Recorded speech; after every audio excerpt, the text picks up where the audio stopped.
What if I were to inform you that behind the majestic minarets, fragrant gardens, and glimmering palaces of the Ottoman Empire, there existed a concealed realm? A realm where young boys were trained not only in courtly etiquette or academic subjects, but also in the art of pleasure. They were neither slaves nor soldiers.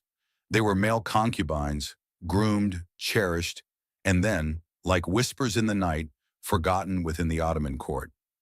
These boys were not hidden in disgrace. Rather, they were displayed as emblems of wealth, power, and masculine prestige. This narrative is not merely another footnote in history. It is a tale of desire, betrayal, and a societal paradox that will leave you astonished. While many perceive harems as exclusively female domains filled with veiled women and sultan's lust, that is only part of the narrative. Throughout ancient cultures, including Persia, Greece, and China, men were also kept for their beauty and companionship, and the Ottoman Empire was no exception. Here, male concubines represented sophistication, and their presence was not only normalized but celebrated among the elite. However, do not be deceived. Being adored did not equate to safety. Behind every smile lurked a shadow, and behind every silk robe lay a cage. Consider the haunting and almost legendary story of Tahir and Tib, two young Ottomans captured by Christian noblemen. Most would anticipate torment, chains, and suffering, yet their captors fell in love with them, showering them with gifts and kindness. For a fleeting moment, it appeared that love had triumphed over politics, but the harsh reality soon descended upon society. Christian and Muslim were not prepared for the reality of their love, which, despite its purity, was deemed perverse. The consequences they faced included imprisonment, shame, and separation, marking only the beginning of their struggles. In this video, we will delve into the layers of history to reveal stories akin to theirs, narratives of young boys brought into the court not as servants or slaves, but as cherished companions. The Ottoman Empire, which spanned from southeastern Europe to the Middle East and North Africa, was one of the most formidable powers the world has ever known. Under the leadership of sultans such as Suleiman the Magnificent, the empire reached its zenith in cultural achievements, military strength, and administrative prowess. However, beneath the facade of laws and empires lay a world driven by emotion, secrecy, and forbidden pleasures. Beautiful and talented young men, some as young as 8 or 9, were selected for their physical appeal, grace, and potential. They were brought into the imperial court, often from conquered territories and sheltered within the palace confines. There they received training in music, etiquette, poetry, politics, and the art of pleasing. These boys, referred to as yamaks, resided in gender-segregated quarters, closely supervised by palace officials. Venetian envoy Benedetto Ramberti observed with admiration that as many as 500 youths, aged between 8 and 20, lived within the palace and were regarded as the delight of the Sultan. They were not permitted to leave until they were considered worthy of public office or until their beauty diminished. They were cultivated not only for service, but also for admiration. Many sultans and high-ranking officials openly kept such boys as companions, and no one raised an eyebrow. The Ottomans did not define sexuality in the same manner we do today. They did not categorize individuals as gay or straight. Instead, they classified lovers based on dominance, the active and the passive. A man could love another man without it being deemed abnormal, provided he upheld a masculine role. However, true love was always at risk. For centuries, these relationships flourished behind palace walls and within military ranks. Even janissaries, the empire's elite soldiers, engaged in these arrangements. For many boys, being selected meant escaping poverty, obtaining an education, and enjoying a life of luxury. For the older men, it signified companionship, prestige, and beauty at their disposal.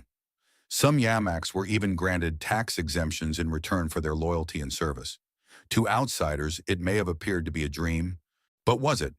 This entire concealed system was meticulously supervised by the Sultan himself, who had the ultimate authority over the lives, futures, and even the romantic affairs of these boys. Many never left the palace until they were deemed ready for power, politics, or marriage. However, changes were imminent as the empire began to embrace Western diplomacy and ideas. Foreign notions of sexuality, sin, and shame infiltrated Ottoman society, by the 18th century. Once celebrated practices began to fade into obscurity. Although homosexuality continued to be practiced, it was increasingly concealed, discussed in hushed tones, and met with growing condemnation. A dark shadow loomed over the pleasures of yesteryear. Then came the devastating blow that changed everything: the Penal Code of 1858. Under this law, anyone who publicly engaged in acts deemed contrary to modesty and shame could face imprisonment for up to 1 year and hefty fines. In Istanbul, state-sanctioned violence ensued. Men were assaulted in the streets, their heads shaved in acts of humiliation, and some were subjected to sexual violence. The message was unmistakable. Tolerance had come to an end. Many questioned, why now? The Quran had remained unchanged for centuries, so what triggered this sudden animosity? Historians attribute this shift to Western influence. As European ideals of morality and modern civilization took root, Ottoman society began to internalize these concepts.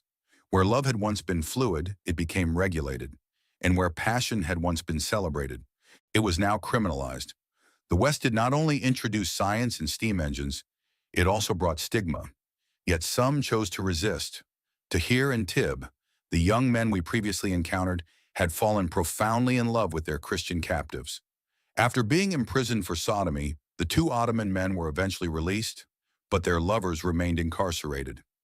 Unwilling to endure separation, the Christian noblemen escaped from prison, reunited with Tahir and Tib, and in a remarkable act of devotion, converted to Islam to be together.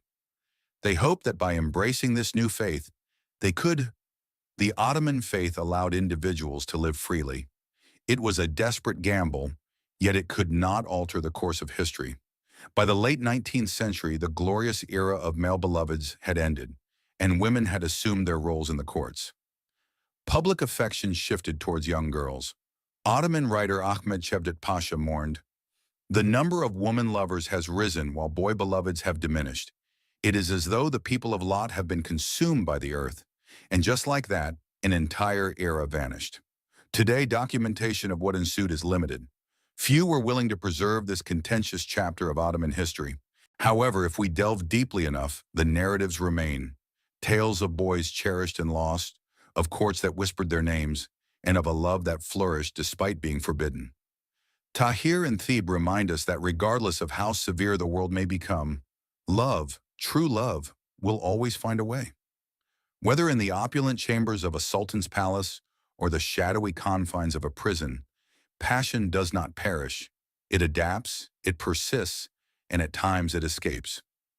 So what is your perspective? Was this concealed world a symbol of tolerance or a facade concealing darker realities? Share your thoughts in the comments. If you desire more astonishing, untold stories from the darkest recesses of history, be sure to like, subscribe, and accompany us on this journey through the past.